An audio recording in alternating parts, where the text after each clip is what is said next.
Okay, तो कल हम लोगों ने पहले नीट के बारे में थोड़ी-सी बात की थी कि नीट कैसे अटेम्प्ट करना है, आपको कैसे-कैसे प्रिपेयर करना है। फिर हमने चैप्टर स्टार्ट किया था। कुछ लोग आज नए जुड़े हैं, जिन्होंने फर्स्ट क्लास नहीं लगाई थी, तो आप लोगों को डरने की ज़रूरत नहीं होगी। आपकी जो फर्स्ट 7 डेज़ की क्लास है, वो रिपीट होंगी जनवरी में, ठीक है? तो अब हम स्टार्ट करते हैं। पहले मैं थोड़ा-सा कल वाला फटाफट 2 मिनट में रिपीट करके तो हमने कल हमने देखा था breathing and exchange of gases. तो पहले मैंने रेस्पिरेटरी ऑर्गन्स बताए थे आपको कि कौन से होते हैं, किस चीज़ पे डिपेंड करते हैं। फिर हमने ह्यूमन रेस्पिरेटरी सिस्टम देखा है। फिर हमने मैकेनिज्म ऑफ ब्रीदिंग देखा था कि कैसे हमारी जो नेगेटिव प्रेशर ब्रीदिंग है वो कैसे होती है। इंस्पिरेशन और एक्सपिरेशन में क्या डिफरेंस है, इंस्पिरेशन एक्टिव है, एक्सपिरेशन मेनली पैसिव है। फिर हमने स्पायरोमेट्री देखा था, रेस्पिरेटरी वॉल्यूम्स एंड कैपेसिटीज की बात की थी। ठीक है, volumes are measured and capacities are calculated.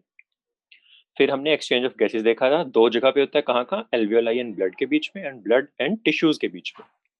And होता क्यों है, it is due to the pressure और कॉन्सेंट्रेशन ग्रेडियंट। एंड डिफ्यूजन जो है that is directly proportional to solubility of gas and it is inversely proportional to thickness of membrane. फिर हमने solubility देखी थी ऑक्सीजन एंड कार्बन डाइऑक्साइड की। मैंने बताया था कि जो ग्रेडियंट है ऑक्सीजन में इतना ज्यादा है और कार्बन डाइऑक्साइड में इतना कम है, so it is compensated by the fact that the solubility of carbon dioxide is 20 to 25 times more than O2. So इतना कम gradient होने के बाद भी, क्योंकि diffusion is directly proportional to solubility, तो जो कार्बन डाइऑक्साइड है उसकी डिफ्यूजन कॉम्पनसेट हो जाती है। फिर हमने डिफ्यूजन मेम्ब्रेन देखा था। डिफ्यूजन मेम्ब्रेन किस किस चीजों से बनी हुई थी? तीन चीज थी। एल्वियोलर कैविटी के जो स्क्वामस एपिथेलियल सेल्स हैं, जो बेसमेंट मेम्ब्रेन है एंड जो कैपिलरी का एंडोथेलियम है ना। सो इन तीन चीजों से हमारी डिफ्यूजन मेम्ब्रेन बनी है और जिसकी thickness is much less than 1 mm। फिर मैंने आपको बताया था कि यहाँ पे तीन ऑप्शंस हैं, तो यहाँ से ऑल एक्सेप्ट टाइप का क्वेश्चन बनेगा। तीन ऑप्शन होंगे, क्वेश्चन आएगा कि which of the following does not is not included in the diffusion membrane. तो ऑप्शन 1 होगा स्क्वामस एपिथेलियम, ऑप्शन 2 होगा बेसमेंट मेम्ब्रेन, ऑप्शन 3 होगा एंडोथेलियम, ऑप्शन 4 होगा कुछ भी, कार्टिलेज या बोन या कुछ भी। तो आपका आंसर वो होगा। तो मैंने बोला था कि आपको ऐसी चीजों का ध्यान रखना है, जहां भी तीन चीज एक साथ आ रही है एनसीईआरटी में, वहां से ऑल एक्सेप्ट टाइप क्वेश्चंस बनते हैं। ठीक है, चलो अब हम स्टार्ट करते हैं ट्रांसपोर्ट ऑफ गैसेस में। सो दो गैसेस हमारे पास, ऑक्सीजन जो आपने एनवायरनमेंट से ली है एंड CO2 जो आपके टिश्यू ने बनाया है। तो इनका एक्सचेंज होगा, कैसे कैसे होता है, ट्रांसपोर्ट होगा और फिर एक्सचेंज होगा। सो पहले हम ट्रांसपोर्ट की बात करते हैं। सो ऑक्सीजन ट्रांसपोर्ट मेनली किसके थ्रू होगा? आरबीसीज के थ्रू। जो रेड ब्लड सेल्स है हमारे, रेड ब्लड सेल्स का और रेड कलर क्यों आता है? Due to the presence of haemoglobin. मैंने कल आपको बताया था कि बायोलॉजी में आपको वर्ड्स तोड़ के देखने हैं। Same here, haem globin. Globin is a protein and haem जिसमें आयरन से जो हमारा आप बोलते हैं ना कि किसी को अनीमिया हो गया, आयरन डेफिशिएंसी अनीमिया है, क्यों कि हीम बनाने का काम आता है वो आयरन। ठीक है, सो जो ये हीमोग्लोबिन है ये बाइंड करेगा ऑक्सीजन से और फिर वो मेनली ऑक्सीजन ट्रांसपोर्ट करता है। सो मैक्सिमम 97% ट्रांसपोर्ट होती है आरबीसीज के थ्रू, बट 3% के अराउंड होती है बाय जो ऑक्सीजन होती है that is dissolve in the plasma. ठीक है, सो हीमोग्लोबिन प्लस ऑक्सीजन जब मिलते हैं उसको हम बोलते हैं ऑक्सी हीमोग्लोबिन। ये फैक्ट याद रखना है आपको कि one molecule of haemoglobin can carry a maximum of 4 oxygen molecules. Word ध्यान से क्या देखना है, मैक्सिमम। मैक्सिमम 4 कर सकता है, बट 1 भी कर सकता है, 2 भी कर सकता है, 3 भी कर सकता है, 4 भी कर सकता है। ठीक है, सो आजकल तो ऐसे क्वेश्चन आ नहीं रहे, बट अगर थोड़ा भी दिमाग वाला क्वेश्चन आया और उसने पूछ लिया कि हीमोग्लोबिन भाई कितने ऑक्सीजन से बाइंड कर सकता है, तो एक ऑप्शन होगा 2, एक होगा 3, एक होगा 4, एक होगा ऑल ऑफ द अबव। तो इसमें आंसर क्या होगा? ऑल ऑफ द अबव होगा। क्यों? क्योंकि हीमोग्लोबिन 2 से भी कर सकता है, 3 से भी, 4 से भी, 1 से भी, लेकिन मैक्सिमम 4 से कर सकता है। तो याद रखनी है ये चीज। अब ऑक्सीजन बाइंडिंग किस किस फैक्टर पे डिपेंड करती है, ये बहुत इंपॉर्टेंट है। क्यों? क्योंकि नीट 2020 में यहाँ से क्वेश्चन आया है। ऑक्सीजन बाइंडिंग किस किस चीज पे डिपेंड करेगी? सो हीमोग्लोबिन के साथ जो ऑक्सीजन बाइंडिंग है that is directly proportional to the partial pressure of oxygen. So जितना हाई आपका पीओटी होगा उतनी ही जल्दी बाइंडिंग होगी, उतनी ही ज्यादा बाइंडिंग होगी। It is inversely proportional to the partial pressure of carbon dioxide. So जितनी ज्यादा आपका PCO2 उतनी कम बाइंडिंग। और ऐसे ही इनवर्सली प्रोपोर्शनल किसके है? जो हमारी H+ आयन की कॉन्सेंट्रेशन है उस पर डिपेंड करता है। प्लस टेम्परेचर का क्या इफेक्ट होता है कि ज्यादा टेम्परेचर होगा सॉरी, कम टेम्परेचर होगा तो ज्यादा ऑक्सीजन बाइंड करेगी, ठीक है। So when the temperature is low, oxygen binding is more. अब ये सारे फैक्टर्स कहाँ पे हैं? अच्छा, पहले तो एक बात बताओ मुझे, बाइंडिंग कहाँ पे आपको चाहिए? बाइंडिंग आपको चाहिए एल्वियोलाई में, है ना, क्योंकि आप ऑक्सीजन ले रहे हो और हीमोग्लोबिन आपके ब्लड से आ रहा है। सो ऑब्वियसली आप चाहते हो कि यहाँ पे ऑक्सीजन बाइंडिंग हो जाए, और फिर जब ये ब्लड आपके टिश्यू पे जाए तो टिश्यू पे क्या हो? अनबाइंडिंग हो।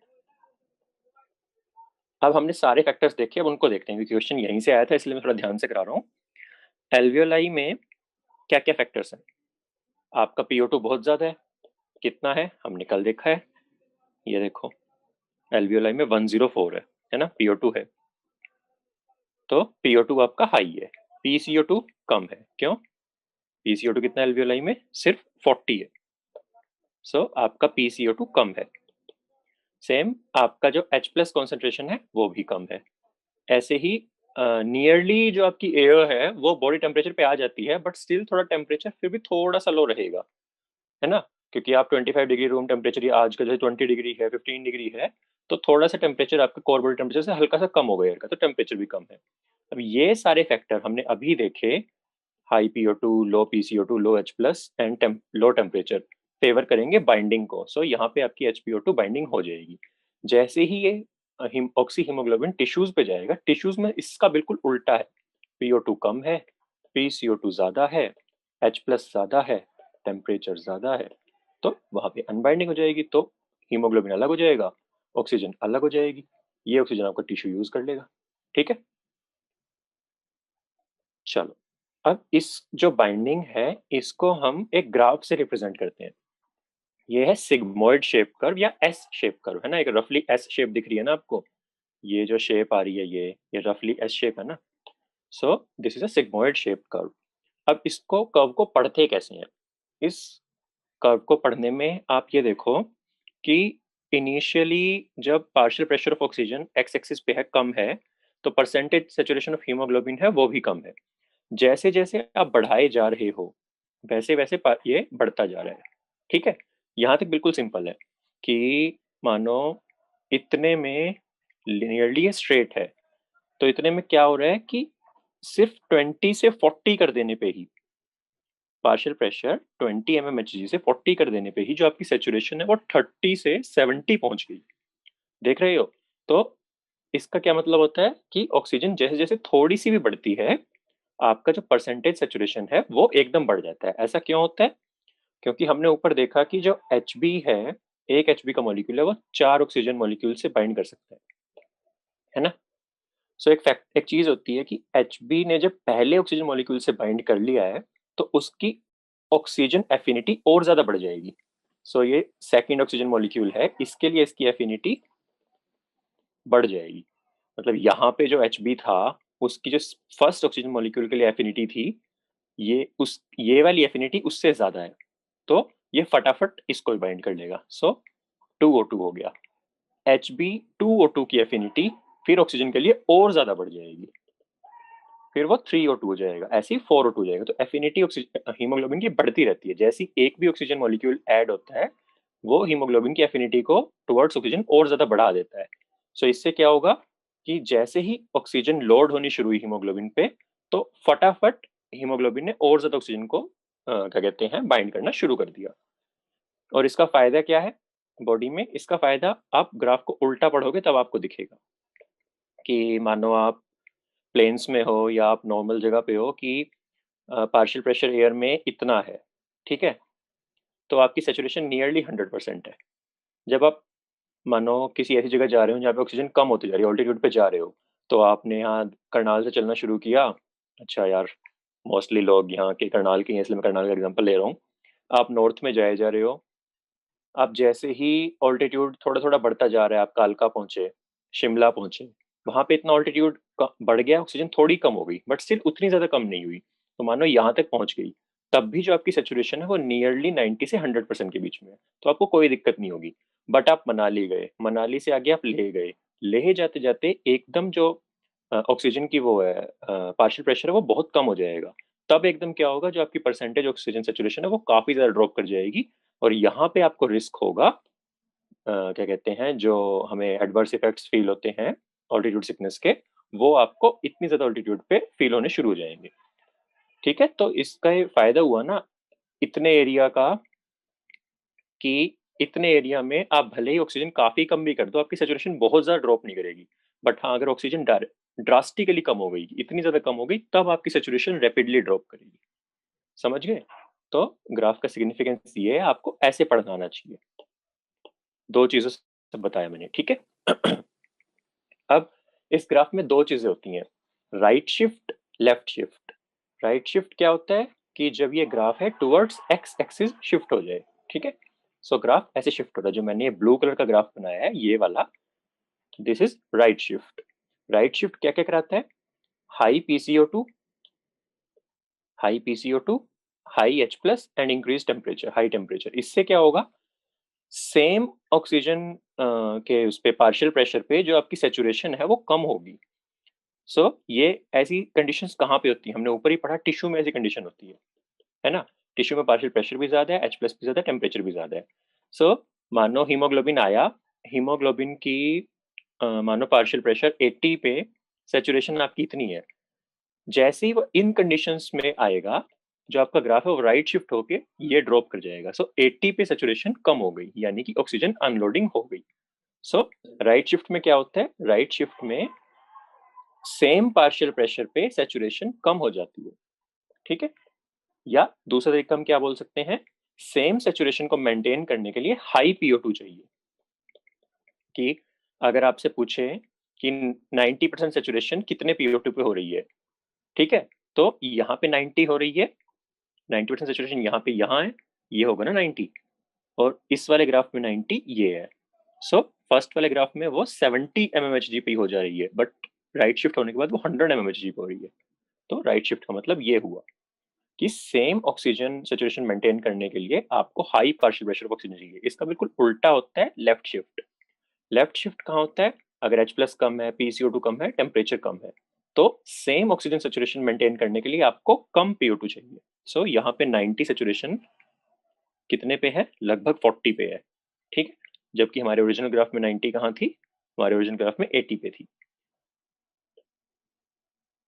इसका एक स्पेसिफिक वो क्या होता है, मैंने शायद नीचे लिखा हो, नहीं लिखा मैंने शायद, ठीक है कोई बात नहीं। जो फीटल, हाँ मैंने ये लिखा हुआ है ना, फीटल ब्लड होता है। फीटल ब्लड में जो हीमोग्लोबिन होता है वो थोड़ा सा डिफरेंट होता है। मतलब हम अडल्ट में जो हीमोग्लोबिन है, और फीटस में जो है HbA अडल्ट का, HbF फीटस का। सो उसमें जो चेन्स होती हैं ग्लोबिन की, अल्फा बीटा चेन हमारे में होती है, उनमें थोड़ा सा अलग होता है, ठीक है। आपको ज़्यादा डीप में जाने की जरूरत नहीं है, बाद में बता दूंगा, नेक्स्ट ईयर आएगा 12th के सिलेबस में। लेकिन उसकी प्रॉपर्टी क्या होती है? क्योंकि फीटल ब्लड जो है उसको ऑब्वियसली हमेशा ही जो ब्लड मिल रहा है उसकी सेचुरेशन थोड़ी कम होगी ना। क्यों? क्योंकि उसको ब्लड कहाँ से मिल रहा है? उसको मदर से ब्लड मिल रहा है। सो जो अम्बिलिकल आर्टरी, जो अम्बिलिकस वेसल्स हैं, वो फीटस के पास ब्लड लेके आ रही होंगी। सो अब इस फीटस को मदर के ब्लड से ऑक्सीजन निकालनी है। सो इसको क्या करना पड़ेगा? इसको अपना हीमोग्लोबिन को ऐसे बनाना पड़ेगा कि वो कम पार्शियल प्रेशर में भी अपना हीमोग्लोबिन सेचुरेट कर ले। ठीक है, मैं दोबारा समझाता हूँ, शायद समझ में नहीं आया होगा आपको। कि जो हम नॉर्मल ह्यूमन बॉडी है, नॉर्मल ह्यूमन को क्या करना है? अपने एल्वियोलाई से ऑक्सीजन उठानी है, HB से HBO2 बनाना है ना। लेकिन जो फीटस है, फीटस तो सांस नहीं लेता, मतलब फीटस को एयर की डायरेक्ट सप्लाई नहीं है, तो फीटस को अपना हीमोग्लोबिन कहाँ से एक्सट्रैक्ट करना है? हम इसको HbF बोल देते हैं, मैं अलग अलग कलर से कर देता हूँ। HbF हो गया फीटस का, और HbA हो गया, HbM मान लो उसकी मदर का। तो उसको मदर के ब्लड से उसका ऑक्सीजन निकालना है ना। तो ऑब्वियसली फीटस के ब्लड की अगर एफिनिटी ज्यादा होगी ऑक्सीजन के लिए, तभी वो उसको एक्सट्रैक्ट कर पाएगा ना। तभी जो यहाँ पे O2 है वो यहाँ से रिलीज होकर इसके पास आके लगेगी, ठीक है। तो फीटस ब्लड के हीमोग्लोबिन में कौन सा शिफ्ट होता है? लेफ्ट शिफ्ट होता है। समझ में आई ये चीज? कहीं कुछ को डाउट हो रहा हो तो मैं कुछ पूछ रहा हूँ तुमसे, कोई डाउट है तो बताओ, दोबारा रिपीट कर देता हूँ। फीटस, यार प्रेग्नेंट लेडी में जो क्या कहते हैं प्रेगनेंसी है, जो एम्ब्रियो है, एम्ब्रियो के बाद फीटस बन जाता है ना कुछ टाइम के बाद। आपको नोट्स नहीं बनाने, हाँ मैंने कल बताया था ना आपको नोट्स नहीं बनाने, बस अपने एनसीईआरटी के ग्राफ में जो मैंने बनाया है उसको पेंसिल से बना लो आप, नोट्स नहीं बनाने आपको। सेचुरेशन 97% होती है ब्लड की, नहीं, सैचुरेशन 95% अबव नॉर्मल होती है, तो 97 भी 98 भी 99 भी 100 भी। ठीक है। ये बात हो गई हमारे ग्राफ की। किसी एक बंदे को समझ में नहीं आया था तो क्लास के बाद आप मुझसे पूछ लेना, बाकी लोग चले जाएंगे फिर मैं आपको समझा दूंगा। कोई बात नहीं, चलो। फैक्ट क्या है यहाँ पे जो याद रखने वाला है कि each 100 ml of oxygenated blood can deliver around 5 ml of oxygen. ठीक है। याद रखनी है 100 ml ऑफ ब्लड कितना कराएगा, 5 ml ऑफ ऑक्सीजन कराएगा ट्रांसपोर्ट। अब बात आती है कार्बन डाइऑक्साइड की। CO2 जो मेन होता है, मेजर पोर्शन होता है, वो बाइकार्बोनेट आयन की फॉर्म में होता है ट्रांसपोर्ट। ठीक है। CO2 बाइकार्बोनेट की फॉर्म में मेजर ट्रांसपोर्ट होता है अराउंड 70 to 75%। 20 to 25% होता है कार्ब अमीनो हीमोग्लोबिन की फॉर्म में, यानी हीमोग्लोबिन से CO2 बाइंड कर जाता है। ठीक है। ये मैंने साइड में छोटा सा लिख दिया कि directly proportional to PCO2 and inversely proportional to PO2। और डिजोल्व CO2 होती है जो प्लाज्मा में माइन्यूट क्वांटिटीज में, उसके थ्रू भी ट्रांसपोर्टेशन होती है। तो जो मेजर होता है उसको पढ़ लेते हैं हम। ये मैंने एक डायग्राम लिया हुआ है, ये MBBS की बुक है, मतलब फिजियोलॉजी की बुक है, जो फर्स्ट ईयर में फिजियोलॉजी होती है, बट काफी अच्छे से एक्सप्लेन किया हुआ है इसमें। ये हमारा टिश्यू है, ये प्लाज्मा है, ये RBC है। टिश्यू ने CO2 रिलीज की, प्लाज्मा में आ गई। प्लाज्मा से CO2 RBC में आ गई। अब NCERT में एक लाइन लिखी है कि RBC contain a very high concentration of the enzyme carbonic anhydrase। ठीक है, बिल्कुल सही बात है, कार्बोनिक एनहाइड्रेज ये रहा हमारे RBC में। CO2 जो आ गई हमारी टिश्यू से प्लाज्मा में, प्लाज्मा से RBC में, वो H2O से बाइंड करके H2CO3 बना देगी। H2CO3 किस में कन्वर्ट हो जाएगा, H+ और बाइकार्बोनेट आयन में। ये बाइकार्बोनेट आयन है, ये है हमारा कार्बन डाइऑक्साइड का जो ट्रांसपोर्ट होता है। ये आपकी एनसीईआरटी में बस इतना ही लिख दिया कि आरबीसी में हाई कॉन्सेंट्रेशन होती है एंजाइम कार्बोनिक एनहाइड्रेज की। तो लॉजिकल चीज क्या होगी सोचनी कि HCO3 जो बाइकार्बोनेट बनाया है कार्बोनिक एनहाइड्रेज में, उसकी कॉन्सेंट्रेशन आरबीसी में ज्यादा होगी, है ना। लॉजिकल तो यही है, लेकिन ऐसा नहीं होता। एक चीज होती है क्लोराइड शिफ्ट बोलते हैं शायद इसको। क्लोराइड शिफ्ट ये लिखा है ना। हाँ। जो बाइकार्बोनेट आरबीसी में बना है वो प्लाज्मा में चला जाता है, और जो प्लाज्मा में क्लोराइड आयन है वो आरबीसी में जाता है। इवन दो आपका बाइकार्बोनेट बना प्लाज्मा रेड ब्लड सेल में है, लेकिन वो ट्रांसपोर्ट होता है मेनली प्लाज्मा में। ठीक है। मोस्ट लाइकली कोई नहीं पूछेगा आपसे, बट अगर कभी पूछ लिया कि बाइकार्बोनेट की कॉन्सेंट्रेशन कहाँ ज्यादा होती है, प्लाज्मा में या आरबीसी में, तो आपका आंसर होगा plasma, even though carbonic anhydrase ज्यादा है आरबीसी में। चलो, 100 ml डीऑक्सीनेटेड ब्लड कितनी ml कार्बन डाइऑक्साइड कर सकता है ट्रांसपोर्ट, 4 ml। O2 कितनी थी, कंपेयर विद O2, वो कितनी थी, 5 ml। ठीक है। अब नेक्स्ट है regulation of respiration. Regulation of respiration में O2 का रोल बहुत इनसिग्निफिकेंट है, ऑक्सीजन का रोल इतना ज्यादा नहीं है। मेनली रोल किसका है, कार्बन डाइऑक्साइड का एंड H+ आयन का। इनका प्राइमरीली जो रिस्पॉन्सिबल है हमारे रेगुलेशन के लिए। रेगुलेशन होती कहाँ पे है, ब्रेन स्टेम में।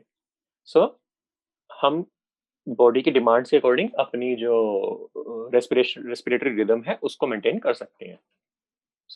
कहाँ पे होगा ये, मेडुला में एक सेंटर होता है, respiratory rhythm centre, that is primarily responsible for this regulation.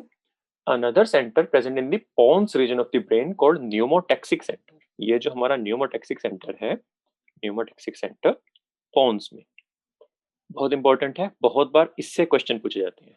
सबसे ज्यादा क्वेश्चन हमेशा इससे पूछे जाते हैं, मार्क कर लो, न्यूमोटैक्सिक सेंटर आपको याद करना है। ठीक है। न्यूमोटैक्सिक सेंटर होता है जो हमारा, वो इंस्पिरेशन और रेस्पिरेटरी रेट को कम कर सकता है। इंस्पिरेशन की जो हमारी ड्यूरेशन है और रेस्पिरेटरी रेट है उसको कम कर सकता है। मैंने इसको कैसे याद किया था, मैंने शायद बताया भी था पहले कि टॉक्सिक पढ़ लो इसको, टैक्सिक है ना, तो कोई टॉक्सिन होगा तो आपकी सांसें रोक देगा एक तरह से। ये इंस्पिरेशन कम करके रेस्पिरेटरी रेट कम कर देगा। अगर ये सेंटर एक्टिवेट हो जाए तो ये इंस्पिरेशन कम करेगा, रेस्पिरेटरी रेट कम करेगा। ठीक है, pneumotaxic centre. A chemosensitive area is situated adjacent to the rhythm center, which is highly sensitive to CO2 and hydrogen ions. एक कीमोसेंसिटिव एरिया है that is highly sensitive to carbon dioxide की concentration and H+ की concentration. जैसे ही इनकी concentration बढ़ेगी, कि CO2 की कॉन्सेंट्रेशन बढ़ी या H+ की कॉन्सेंट्रेशन बढ़ी, इसके नाम में ही है कीमो सेंसिटिव। जैसे ही किसी भी केमिकल की ज्यादा होगी, ये ये सेंसिटिव एरिया उसको पकड़ लेगा और ये अपने सिग्नल रिलीज करना शुरू कर देगा। इसके सिग्नल से क्या होगा कि आपकी जो रेस्पिरेटरी रेट है और जो आपकी ड्यूरेशन ऑफ मतलब क्या कहते हैं आपकी जो कितने मतलब जोर से सांस ले रहे हो आप वो बढ़ जाएगा, तो जो आपका CO2 बढ़ा हुआ है वो फ्लश आउट हो जाएगा, है ना। अगर आप अपनी रेस्पिरेटरी रेट बढ़ा लो, रेस्पिरेटरी जो डेप्थ है, हम डेप्थ बोलना चाह रहे थे, इसको बढ़ा लो तो ज्यादा O2 लोगे आप और ज्यादा CO2 फ्लश आउट होगी, तो जो ऑक्सीजन जो CO2 हमारी बढ़ी हुई थी वो भी रिलीज हो जाएगी और नॉर्मल हो जाएगा उसका रेट, ठीक है। So a chemosensitive area which is highly sensitive to CO2 and hydrogen ions, increase in these substances can activate this center, which in turn can signal the rhythm center to make necessary adjustments in the respiratory process. और ये act कैसे करता है, ये जो हमारा rhythm centre था, primary rhythm centre था, उसको ऑर्डर देगा कि भाई बहुत ज्यादा कॉन्सेंट्रेशन बढ़ी हुई है, आप रेस्पिरेटरी रिदम सेंटर को मैंने आपको ऑर्डर दिया है कि आप इंस्पिरेशन और रेस्पिरेटरी रेट को बढ़ाओ। उससे क्या होगा, जो CO2 बढ़ा हुआ है वो रिलीज हो जाएगा।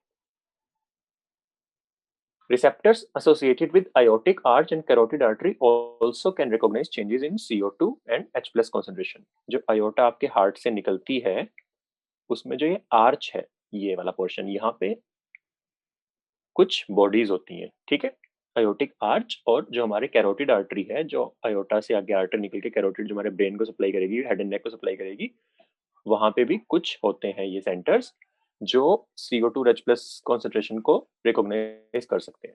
और ये भी रिदम सेंटर को, जो हमारा रिदम सेंटर था, प्राइमरी रिदम सेंटर, उसको सिग्नल्स भेज सकते हैं एक्शन, रेमेडियल एक्शन के लिए, कि अगर CO2 H प्लस बढ़ रहे हैं तो ये भी सिग्नल भेजना शुरू कर देंगे कि जो हमारा CO2 बढ़ रहा है तो आपको रेस्पिरेटरी रेट को बढ़ाना है जिससे कि हमारा CO2 फ्लश आउट हो जाए, ठीक है। लास्ट टॉपिक इस चैप्टर का डिसऑर्डर्स ऑफ रेस्पिरेटरी सिस्टम। सबसे पहला एस्थमा दिया हुआ है। एस्थमा क्या है? It is a difficulty in breathing which causes wheezing due to inflammation of bronchi and bronchioles. Wheezing को मैंने मार्क क्यों किया है? क्योंकि ये नीट 2019 का क्वेश्चन था, ठीक है। सो एक एक वर्ड एनसीईआरटी का रटा होना चाहिए आपको।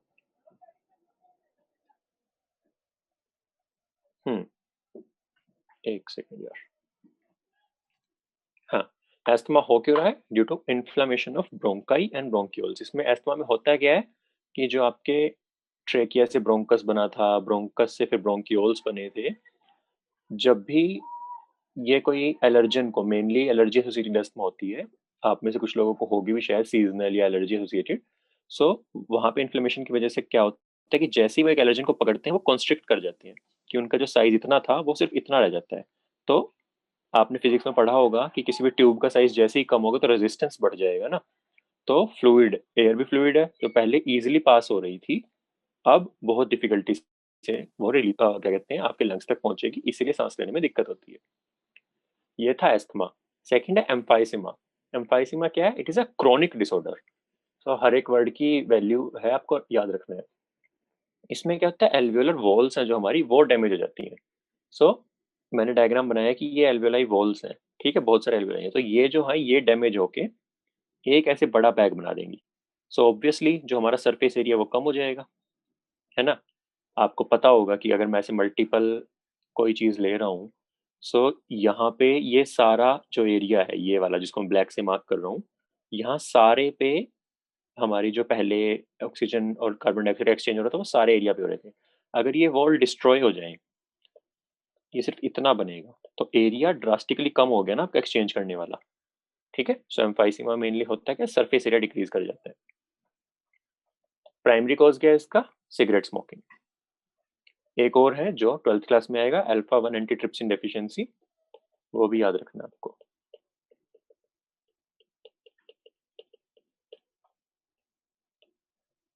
ठीक है। अब हम फटाफट नीट के क्वेश्चन देख लेते हैं। अच्छा, एक ऑक्यूपेशनल रेस्पिरेटरी था, उसमें तो कुछ खास था नहीं, इसलिए लिखा नहीं, इन्होंने कुछ ज्यादा बताया नहीं हुआ। बस मेन क्या चीज है कि जो डस्ट होता है, इंडस्ट्रियल डस्ट होगा, उसमें क्या होगा भाई, जैसे अगर आप स्टोन ब्रेकिंग है या ग्राइंडिंग है, उसमें जो डस्ट होता है वो इतना ज्यादा डस्ट आप इनहेल कर लेते हो कि जो बॉडी का हमारा डिफेंस मैकेनिज्म है, जो हमारे क्या कहते हैं नोज में जो हेयर है या फिर जो हमारे ब्रोंक्यूल्स में जो सीलियां हैं, वो उसको ओवरकम नहीं कर पाते। उससे क्या होगा, इन्फ्लेमेशन स्टार्ट हो जाएगी, इन्फ्लेमेशन से फाइब्रोसिस स्टार्ट होगा। मेन वर्ड क्या ध्यान रखना है यहाँ पे? फाइब्रोसिस।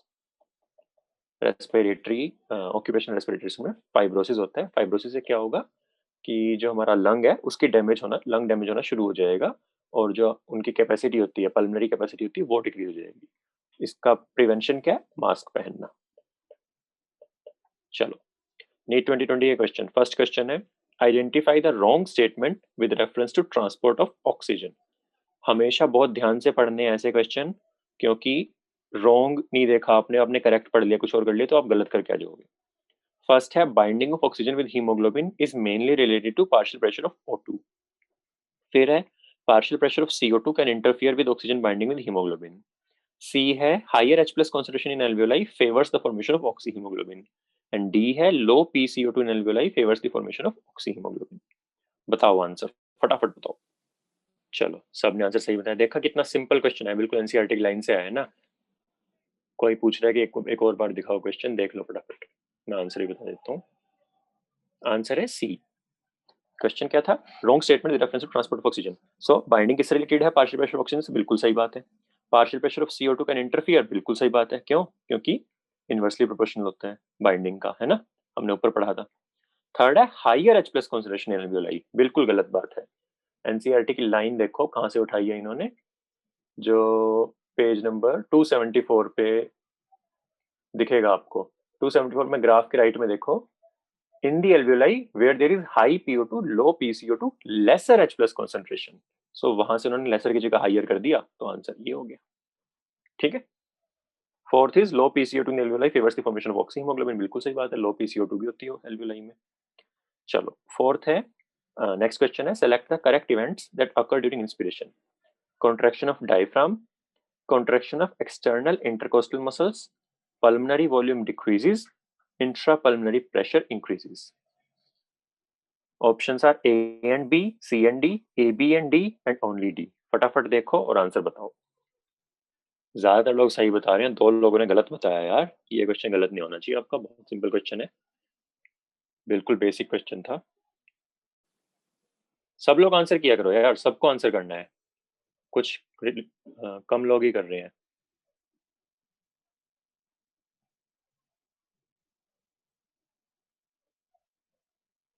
काफी लोग गलत कर रहे हैं यार, क्या हो गया? समझ में नहीं आया क्वेश्चन आपको, या आपको टॉपिक समझ में नहीं आया?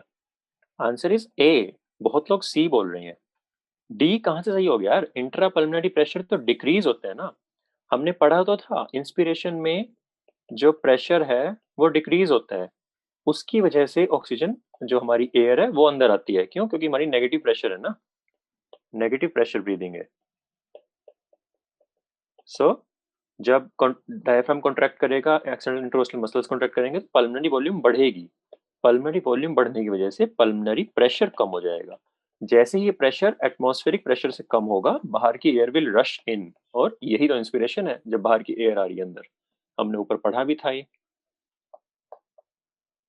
देखो, contraction of diaphragm and external intercostal, दोनों आंसर तो यहीं आ गए। पल्मोनरी वॉल्यूम बढ़ी थी, प्रेशर कम हुआ था। जैसे ही pressure less than atmospheric pressure हुआ था, एयर रशेज इन। प्रेशर बढ़ता कहां पे है? एक्सपायरेशन में। ठीक है, जैसे ही प्रेशर एटमॉस्फेयर प्रेशर से बाहर निकलता है, एयर बाहर चली जाती है। सिंपल क्वेश्चन है, गलत मत करो, बेसिक्स अपने करेक्ट करके रखो। आया समझ में? मैंने सही बोला था भैया, हाँ जी आपने सही बोला था, अच्छी बात है। चलो, जिन्होंने सी बोला था उनको समझा रहा था मैं मेनली। ये थे नीट 2020 क्वेश्चन, फटाफट देख लो नीट 2019 के। 2 क्वेश्चन तब आए थे, हर बार 2 क्वेश्चन आते ही आते हैं इस चैप्टर से, हर एक चैप्टर से ह्यूमन फिजियोलॉजी के 2 या 3 क्वेश्चन आते ही आते हैं, और बहुत सिंपल क्वेश्चन आते हैं। आंसर आपको, कॉन्सेप्ट अगर आपको याद है, कभी नहीं गलत होंगे। सो फर्स्ट क्वेश्चन नीट 2019 का क्या है? Tidal volume and expiratory reserve volume कितनी कितनी दी हुई है? Tidal is 500 ml, ERV is 1000 ml। What will be his expiratory capacity if the residual volume is 1200 ml? ठीक है, फटाफट बताओ क्या पूछा आपसे? Expiratory capacity. Option A 1500 ml, 1700 ml, 2200 ml या 2700 ml। इसे भी गलत कर रहे हैं लोग। पढ़ो यार, ढंग से पढ़ो। बहुत लोगों ने, ज्यादातर लोगों ने सही दिया है, 1-2 लोगों ने गलत किया है। ठीक है, चलो देखो। इसलिए मैं बोलता हूँ कि चैप्टर क्लास होने के बाद रिवाइज कर लिया करो, कल आप रिवाइज करते तो आपको याद रहता है। ये क्या पूछा इन्होंने, एक्सपिरेटरी कैपेसिटी पूछी है। एक्सपिरेटरी कैपेसिटी हमने कल ही पढ़ी है। एक्सपिरेटरी कैपेसिटी क्या है हमारी, एक सेकेंड, हाँ ये रही हमारी inspiratory capacity, tidal volume plus inspiratory reserve volume. यहाँ हमने पढ़ी थी एक्सपिरेटरी रिजर्व वॉल्यूम ये वाली plus tidal volume, this is your expiratory capacity. So tidal volume plus expiratory reserve volume दोनों दिए हुए हैं। Tidal volume 500 ml, expiratory reserve volume 1000 ml, so 1000 plus 500 1500 ml, answer A है। अब कोई 1700 बोल रहा है, कोई 2700 बोल रहा है, क्यों? क्यों? क्योंकि आप लोग 1200 ml को पता नहीं क्यों ऐड कर रहे हो उसमें। अगर ये रेजिडुअल वॉल्यूम चाहे 1000 होती चाहे 2000 होती, कोई फर्क ही नहीं होता, कि वो फॉर्मूले में है ही नहीं, है ना। तो ये सिर्फ आपको, ये लाइन सिर्फ आपको कंफ्यूज करने के लिए दी हुई है, और आप में से 3 लोग कंफ्यूज हो गए। तो ऐसा नहीं करना है, जो पूछा है सिर्फ उतने पे ध्यान दो। सीधा सीधा फॉर्मूला है एक्सपिरेटरी कैपेसिटी का, टीवी प्लस ईआरवी। तो आपने टीवी प्लस ईआरवी की आंसर आ गया, ठीक है। चलो next question is, due to increasing airborne allergens and pollutants, many people in the urban areas are suffering from respiratory disorder causing wheezing। ये मैंने बोला था आपसे, इंपॉर्टेंट है wheezing। Answer, benign growth on mucous lining of nasal cavity, inflammation of bronchi and bronchioles, proliferation of fibrous tissue and damage to alveolar walls, reduction in the secretion of surfactants by pneumocytes। Answer बताओ जल्दी। चलो ये लगभग सबने ठीक दिया है, एक दो को छोड़, एक को छोड़ के भी, एक को नहीं दो को छोड़ के, कोई बात नहीं। कभी भी वो नहीं होना, अगर गलत कर भी रहे हो कोई दिक्कत नहीं है, हो जाता है। बस आपको ध्यान ये रखना है कि एक बार जो गलती होगी ना वो दोबारा ना रिपीट हो आपसे। तो आप ध्यान से पढ़ो क्वेश्चन। इनडायरेक्ट क्वेश्चन, इनडायरेक्ट नहीं है, बहुत डायरेक्ट क्वेश्चन है, बस उन्होंने डिजीज का नाम नहीं लिखा। Due to increase airborne allergens and pollutants, many people in the urban area suffering from respiratory disorder caused wheezing. Causing wheezing, wheezing किस में पढ़ा था हमने, एस्थमा में, है ना। लेकिन एस्थमा तो कहीं है ही नहीं ऑप्शंस में, तो उन्होंने डिजीजेस को एक्सप्लेन किया है। एस्थमा हमने क्या पढ़ा था ऊपर, due to inflammation of bronchi and bronchioles. Option क्या है, ये रहा option, inflammation of bronchi and bronchioles. तो आंसर क्या है, 2। कुछ लोग थर्ड कर रहे थे, नहीं, proliferation of fibrous tissue and damage to alveolar walls था, जो हमारा ऑक्यूपेशनल डैमेज था, जो डस्ट की वजह से था, उसमें वेजिंग नहीं होती, ठीक है। फर्स्ट क्या है, benign growth on mucus lining of nasal cavity, ये होता है एक डिजीज नेजल पॉलिप्स। पढ़ने की जरूरत नहीं है, बस मैं क्वेश्चन में आ गया इसलिए बता रहा हूँ। फोर्थ था reduction in the secretion of surfactants by pneumocytes. Pneumocytes जो होते हैं सर्फेक्टेंट रिलीज करते हैं जब बेबी, जो टर्म साइज बेबी होता है, टर्म कितना होता है, 38 वीक्स से ज्यादा, प्रेगनेंसी की बात चल रही है यहाँ पे, जब 38 वीक्स से ऊपर प्रेगनेंसी हो जाती है तब टर्म साइज बेबी होता है, तब उसके लंग्स में जो हमारा सर्फेक्टेंट है वो काफी ज्यादा होता है। सर्फेक्टेंट का काम क्या होता है, फटाफट बता देता हूँ मैं, क्वेश्चन आया है तो आपको पता होना चाहिए। इसका एग्जांपल देता हूँ मैं, कि एक आपने बलून लिया, ठीक है, उस बलून में आपने एयर भरी, जैसे ही आप बलून की एयर को रिलीज कर दोगे, जो इसकी वॉल्स हैं बलून की, दे टेंड टू स्टिक, वो आपस में चिपक जाती हैं, ठीक है। इसमें आपने हल्का सा पानी भर दिया मानो, तो पानी आपस में चिपक जाएगा। सो उससे क्या होगा, जब आप इसको दोबारा फुलाना चाहोगे तो आपको थोड़ी सी मेहनत ज्यादा लगानी पड़ेगी, क्यों? क्योंकि जो वाटर की सरफेस टेंशन है वो चाहती है कि ये आपस में चिपके रहें, तो आपको थोड़ा ज्यादा प्रेशर लगाना पड़ेगा। ऐसा ही हमारी एल्वेलाई क्या है, बलून ही तो है, तो जितनी बार आप एयर अंदर ले रहे हो ये एक्सपेंड हो रहा है, जितनी बार आप एयर बाहर छोड़ रहे हो ये कॉन्ट्रैक्ट हो रहा है।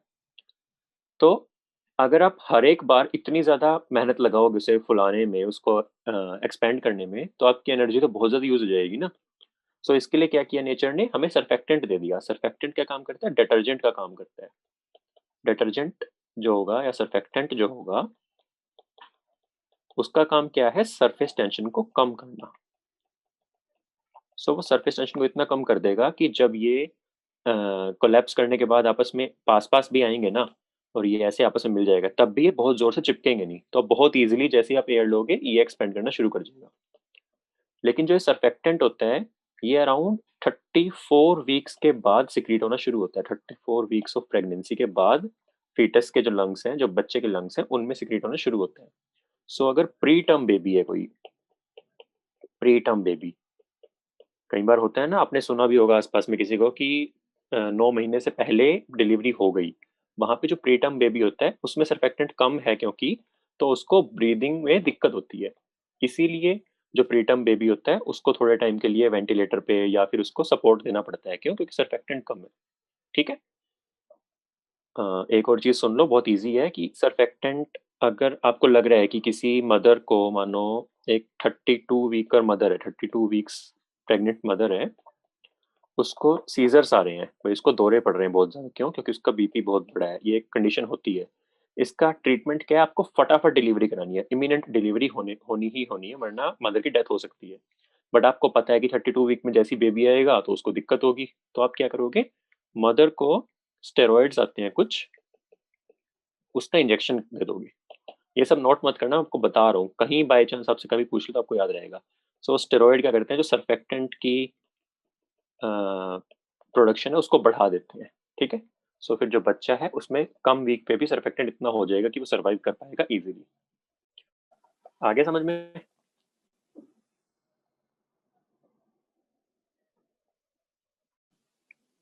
ओके,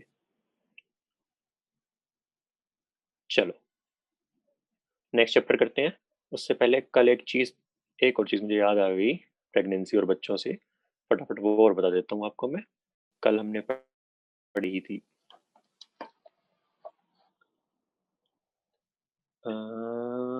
ये रेजिडुअल वॉल्यूम क्या थी, कि जितनी मर्जी जोर से आप सांस ले लो, जितनी मर्जी ट्राई कर लो आप एक्सपायर करने की, कुछ ना कुछ वॉल्यूम हमेशा आपके लंग्स में बच ही जाएगी।